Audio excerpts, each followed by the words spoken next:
What's happening, everybody? It's your boy Jose, TheNYCGeek, aka TNG, aka your Elden Lord returned, aka the one who will sit the throne today, aka your tribal chief, even still after WrestleMania, still your tribal chief, aka the guy who took a little bit of a breather, little break. You know, sometimes you gotta recharge your batteries, right? But you know, hanging out with some family, going to concerts, doing errands and whatnot. It's been a good time here. But you know who hasn't been having a good time? And Jesus, man, it's the gaming industry. We are watching modern gaming, like not just the developers, but the journalists, all of them implode and burn before our eyes. And I say that is a good thing. It is about damn time that these people who have taken fans for granted for so long are finally reaping what they have sown. And I'm gonna touch on a bunch of different things. We're gonna touch on Suicide Squad. I'm going to bring up a couple articles, Suicide Squad, Alan Wake, and I'm just going to show you, okay? We're going to seg into each one, all right? Because I want to start off with our favorite, at least my favorite punching bag, and that is Suicide Squad cost Warner Brothers $200 million in revenue, okay? And before I go too deep into each article, right, I just want to say this is a good thing because these companies, these journalists, all of them have taken you for granted for far too long, okay?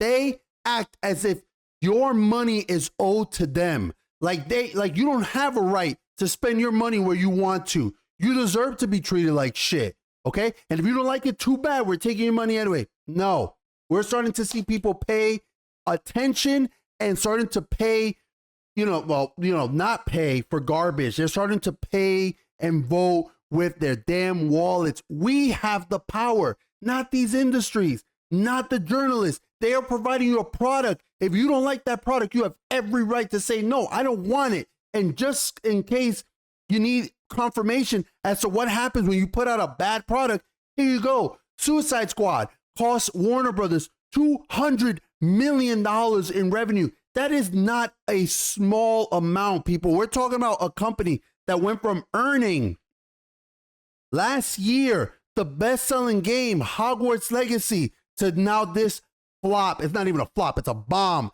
$200 million in revenue is not a small amount. It doesn't matter if you're a big company, if you're a tiny company. If you're a tiny company, obviously it's going to be huge. But you could be Amazon, and $200 million is not something to scoff at. These companies are not in the business of losing business.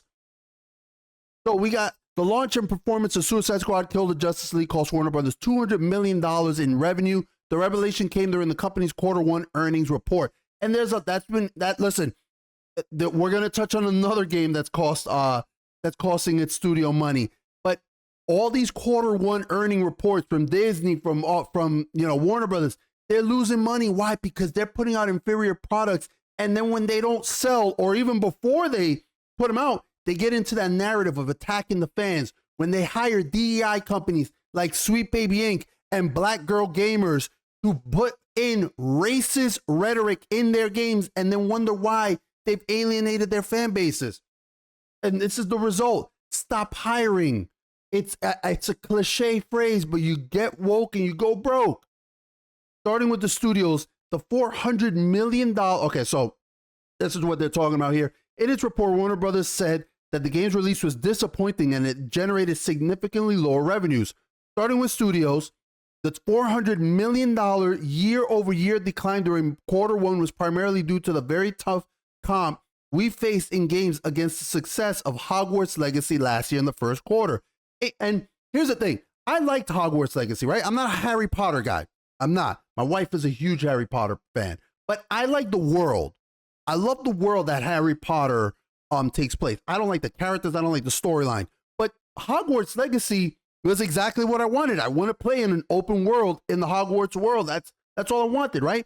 But obviously, it also benefited from the failed boycott attempt. That Barbra Streisand effect is very real. We saw it when Sweet Baby Inc. tried to censor Cabrutus.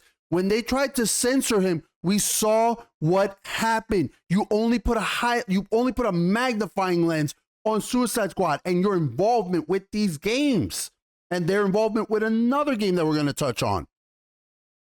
But to continue with what's saying here in the article, in conjunction with disappointed Suicide Squad, in conjunction with the disappointing Suicide Squad release this past quarter, which we impaired, leading to a $200 million impact to whatever, earnings before interest, I was going to say whatever this acronym is, earnings before interest, taxes, depreciation, and amortization. I don't know if I said it right. I'm sort of sorry. During the first quarter, CFO, the Chief Financial Officer, Gunnar, what a nice name, Widenfeld said, I love this name, Gunnar, Gunnar, I don't know, said during the investor call after the report was published, the launch Suicide Squad Kill the Justice League was one that saw multiple delays. That game was in development for like 10 plus years. And if you want a great breakdown as to why so many of the reasons why this game was a failure, check out Nerd Slayer Studios' Depth of a Game. And he breaks down why this game was a failure. He didn't really touch on the whole DEI stuff. That's a little, on his part, but look, I love his videos, man. And he touched on 90-something% of the failures of this game. Okay. He didn't touch on the DEI stuff and the Sweet Baby Inc. and the controversy of Sweet Baby Inc. Detected, but he did touch on the repetitive gameplay, the shitty cosmetics and prices, the fact that they sold this game for an extra $30 pre-launch and then it failed the first day to play. So you paid to play it 3 days early and you only got it for 2 days. They should have given you $10 back. And then they just talk about how this game has continued to be a failure. It's got low reviews. I don't think it's even got like 1,000 players concurrent playing on Steam. But I want to touch on another game that is struggling, super struggle. Another game that's in the red, and another game that Sweet Baby Inc. had its hands on. People, a darling of last year, people were singing its praises for its stories, right? Storyline, and that's Alan Wake. Alan Wake 2 still struggling to make back its budget. Alan Wake 2 developer Remedy Entertainment releases its Q1 earnings report showing profits less than the game's budget. It's like we're talking about. You put out these trash products and you're no longer going to be able to hide the fact that you're putting out these trash products. You're attacking your fans. You're going to these consulting agencies that don't give a shit about fans. They don't give a shit about you either. And when I'm pointing at you, I don't mean obviously the fans. They don't give a shit about you, the company. These idiots. This is how you can tell these bean counters, these morons who run these major studios and companies. They're so out of touch that they think that going woke is gonna help their games. So they go reach out to these DEI consultation agencies like Sweet Baby Inc. and Black Girl Gamers, and then wonder why their games are failing. And it's because those consulting agencies don't give a shit about your product. They just want to put in their woke propaganda, and you're being an idiot and allowing them to do so. And it's only costing you, the company, your fucking profits. But hey, you wanted to go chase that, and then you wonder why your fans are over there. And you know how it's very easy to lose a fan. It is difficult to get them back. It's very hard. Believe me. Okay, so let's talk a little bit about Alan Wake 2. And I'm not an Alan Wake guy. I'm not. But I kept the praise of a lot of the stupid fucking stuff that they were inserting into that game. Now, Alan Wake 2 financial report shows profits below the game's budget despite strong sales, raising concerns for Remedy Entertainment's future projects. Sales figures revealed a 1.3 million copies sold since February of 2024. This game came out last year, but the full budget for Alan Wake 2 has not been met. And guess what? It's likely not gonna, because if you didn't meet it by then, and this game's been out for months with other things on the pipeline, what chance are you gonna have? Unless you put it on some deep sales and a bunch of people pick it up. But even then, you're cutting yourself here. You're selling it at this point. You got to get to here, and you're not making it. You're hoping you lower the price and maybe pick up a little bit of that steam. It's likely not gonna happen. In spite of this, Remedy's revenue increase of 56.2% over Q1 has paved the way for more frequent releases in the Alan Wake and Control franchises. Remedy Entertainment, the developer of Alan Wake 2, released a final report showing that Q1 2024 profits are still below the title's budget, even though sales have done well. You cannot have sales doing well if you're still below profit, okay? If you're still below the budget, then it doesn't. The two aren't matching up. A survival horror game, even though there was a significant gap between the release of the original and Wake 2, The game received various awards and fan praise. You received various awards from people within the industry.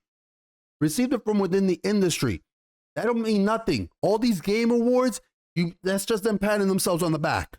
I had to reach hard to try to pat myself on the back there. So all I'm saying is I'm showing you is 2 cases that Sweet Baby Inc. have been involved in. Okay? Two things that they have, 2 projects that they have been involved in, and they have been failures.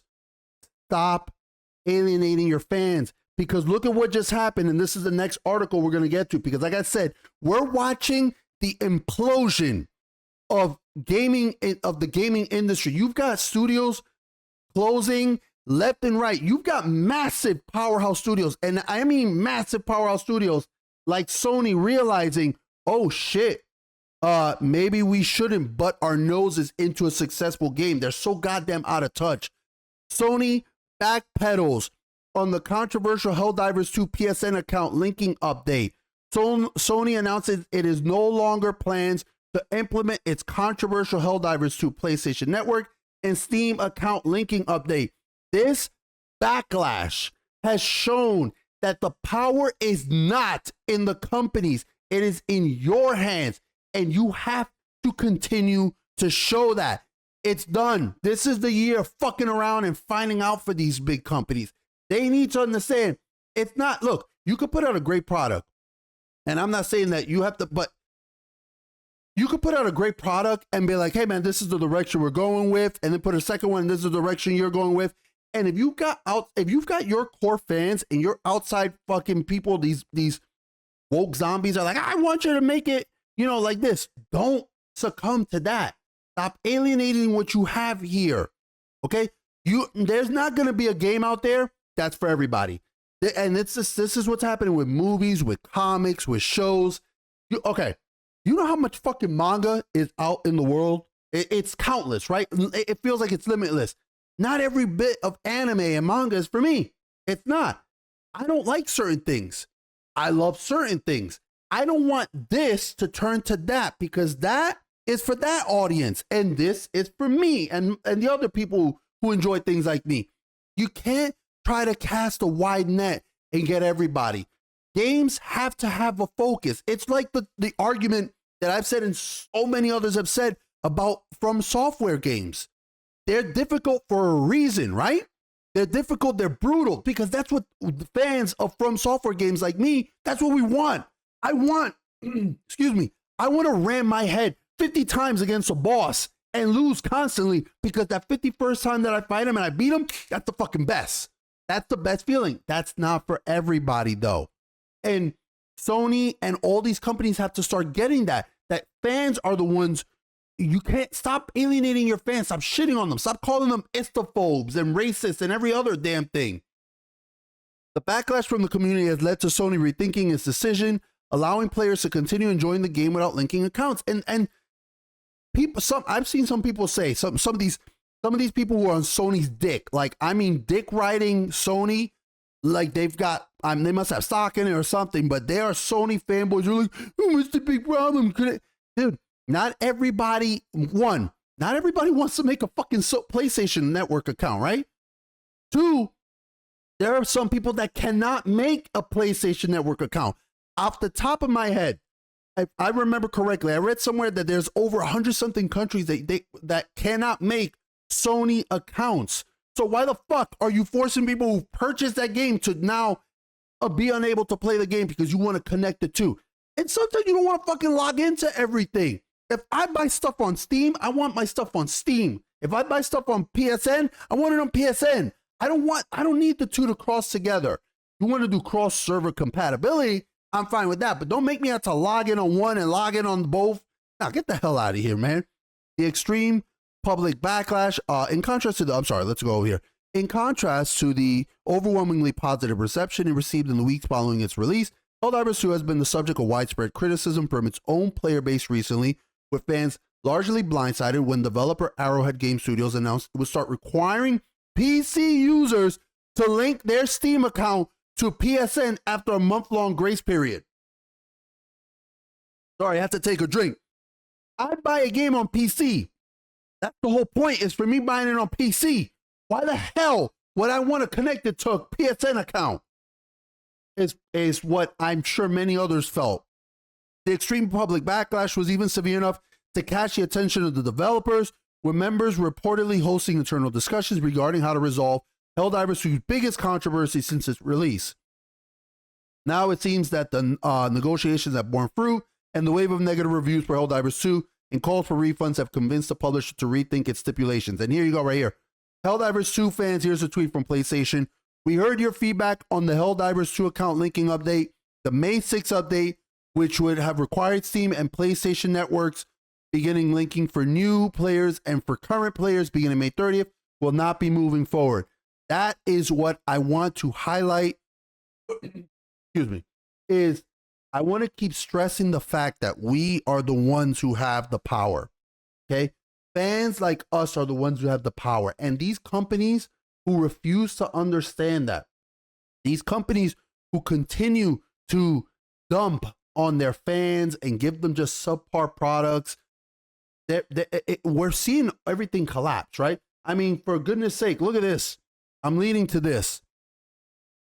Microsoft closes Redfall developer Arcane Austin, Hi-Fi Rush developer Triangle Gameworks, and more in devastating cuts at Bethesda. 16 times the layoffs.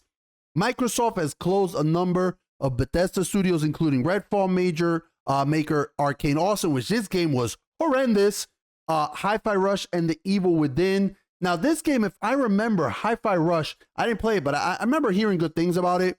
And The Evil Within developer Tango Gameworks, and more in devastating cuts at Bethesda. Alpha Dog Games, makers of mobile game Mighty Doom, will also close. Roundhouse Studios will be absorbed by the Elder Scrolls Online developers, ZeniMax Online Studios. Microsoft, currently valued at over $3 trillion, did not say how many staff will lose their jobs, but significant layoffs are inevitable. Okay, look. Part of this is also obviously from the economy right now. There are a lot of people who cannot afford to spend money on luxuries, and video games at the end of the day are a luxury. It just goes to show, like I was saying, remember how I said earlier that $200 for a company, it doesn't matter what company it is not something to scoff at. It just goes to show that a $1 trillion company, even they look at the trillion, okay? Not even $1 billion company. I'm talking about $1 trillion company. Even a $1 trillion company cannot just be like, yeah, whatever, man. Just keep burning that money. You wanna wipe your ass with it first and then maybe burn it? No, hell no, man. They're in the business to make business. Okay? And we're gonna Microsoft declined to expand further on Redfall. The disastrous vampire co-op game will now not receive promised updates, including an offline mode and new character DLC, as Microsoft has ended all development on the game. Microsoft said Redfall will remain online to play, and it will provide a make good offer for those who brought the hero DLC. Damn, man, that's this reprioritization of titles. Oh, that's right, and they were working on Arcane Lion, which is working on Marvel's Blade, survives the cull, as does Bethesda Game Studios, obviously Fallout, Elder Scrolls, and Starfield, and Machine Games, Indiana Jones and the Great Circle. Doom developer id Software is also unaffected. Out of all this is probably going to be garbage. This is likely going to be trash. We already saw that Starfield was a buggy piece of shit, and I don't mean buggy like, okay, I watched my friend play this game. I watched him for I watched people streaming it, but this game felt so goddamn incomplete. It felt lackluster. It felt lifeless, full of loading screens. This was a poor man's No Man's Sky in every way, shape, and form. When you are going up against a game like No Man's Sky, you better bring the best. And I'm sorry, but you didn't even bring your worst. You didn't even bring your lukewarm. You brought your absolute worst. That was some Fallout 76 level garbage. But it's hard. People are struggling right now, dude. There's people struggling to make ends meet. And I'm talking about buying groceries, paying rent, paying for gas with credit cards. It's a nightmare, man. It's a goddamn nightmare. And you think that they're going to pay you for subpar products, or they're going to pay you when you're shitting on them, when you're dumping on them? Stop relying on these game journalists, because it's not just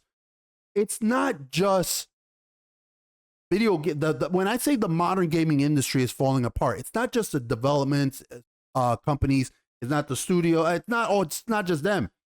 It's these journalists who have for years taken every pot shot they can at actual fans. Okay? They have taken every shot they can at them. And you can see it where all these gaming studios are, these journalist websites are closing.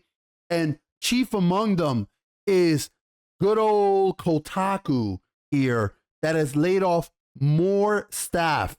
According to Grums, Kotaku has laid off 4 more staff. And I believe it's their video department, which that's what little they had there. Okay. Some of their videos were getting like 500 views, 600 views. Dude, I'm a nobody on YouTube. And some of my videos get more than twice that. What the hell, Kotaku? Clearly there's no interest in it. One of whom, Kotaku's laid off 4 more staff, one of whom wrote, "The Stellar Blades Eve is hottest when she's not revealing everything." How long does Kotaku have left? Well, when you got a racist piece of garbage like Alyssa Mercante, as I don't know if she's your editor-in-chief, if she's the senior editor, I don't know. But when you got trash like her leading your gaming development, your gaming journalism company, what do you expect? This woman has built a career on being nothing but racist and trash towards gamers and insulting them left and right. You just, yeah, and then she has the gall. I'm not gonna get into the whole controversy that she's been doing, where she was chasing some dudes. She was like stalking somebody on Facebook and then messaging his wife. I don't know if it's because she's like desperate, she's alone, she's lonely, she ain't got nobody to turn to. But dude, that's some loser shit, man. You got a problem with someone, take it up with them, right? You got to go hunt down this person's fucking family who's not involved in it. And she's like, well, I was telling her husband, I was telling the wife about her husband and that he's harassing women. Honey, stop playing the victim card. You pick these fights. You and other gaming journalist sites out there have picked this fight with gamers and fans, and then you want to play the victim. What you need to do is stop fucking playing the victim and go write those 50 fucking guides before your game site is sold off like the rest of your other companies like Deadspin and whatnot. And I just want to leave it as per usual. Her cowardly ass is blocked. She blocked me, but she took a break. She wrote something like, oh, I got to get off of Twitter. I got to get off for a little bit. Listen, and I'll leave it off with this. She put this, remember weeks and months ago when we were first covering the whole Sweet Baby Inc. stuff. Remember she had her banner. You can go back on my video. Go back on my video where I showed that she had that comment of, you can't be racist against white people. Thanks. Now she took that down and she put this and said, I hate you, but you do have a nice ass. Alyssa, ain't nobody ever told you that in your whole life. Ain't nobody ever told your ass that you have a nice ass. You ain't got no ass. Okay. And the closest you've probably ever been to a significant relationship is when Grums did that April Fool's joke and said you and him were getting engaged. That's probably the closest you'll ever get to a ring also. So I'm going to leave it with that, because she is the punching bag and the laughing stock of gaming journalists and of the gaming community, and deservedly so, because she has made herself the icon for everything that is wrong in gaming, modern gaming right now. And we're seeing it implode. We're seeing it burn down. And that's a good thing. That's a great thing. It's people were saying, well, we shouldn't cheer for people losing their jobs and their livelihoods. No, we should. Because if you don't put it, this is what you reap. Okay. You have sown this and you're reaping what you have sown. There are consequences. There have to be consequences for you. You are a customer. Okay. You are a creator of something. Okay. You are putting out a product. for your customers, for your clients, and you are shitting on them and you expect them to keep buying your stuff. No. That's your fault. That's not the client. That's not the customer's fault. Okay? What you want are consumers. You want them to just consume whatever you put out. That ain't happening no more. And like I said, not only because people are waking up to realize that they have this power, but because the economy is forcing them to also be like, yo, I got to prioritize. What am I spending my money on? Okay? When I put out my stuff, my products, it's like, that's my business, right? So I got to make sure that I cultivate my fans. I cultivate the people who are buying what I'm putting out there. And these companies and these gaming journalists have for a long time put blinders and forgotten that they are the ones beholden to the fans and that it is not the fans beholden to them. So I'm going to end with that. Thank you guys so much for listening. I went through a bunch of different topics there, but I just kind of tried to seg them together. And I just wanted to show you guys how, once again, I want to emphasize, you have the power. It's not modern gaming industry. You have the power, okay? So don't let them bully you. Don't let them intimidate you. Keep going strong. That is how we will slowly, it's going to be slow, but that is how we will slowly but surely take back what was ours. These industries, the culture, that's how we have to do it. We have to hurt them in the wallet. We have to hurt them in the wallet because that's what those corporations want. That's what they care for more than anything. They don't care about virtue signal. They don't care about what they're virtue signaling about. They only virtue signal because they thought that was going to bring them more money. When they start seeing that this is costing them money, they're going to pivot back to being like, oh, we need to appease the fans. We need to appease the fans. It's all a cycle, man. All a cycle. So thank you so much, guys. Thank you as always. I tell you, like I've been telling you for many years now, please, your time is absolutely precious. Your time is the most important thing out there, man. Your money's important too, right? But your time that you have is the most important thing. Thank you. Always thank you for sharing it with me, for watching my videos. I always appreciate it. Hit all the damn buttons. Hit every button you want. Up, down, dislike, like, whatever, share, whatever, man. As long as you guys take care of yourselves and please, please, please stay safe.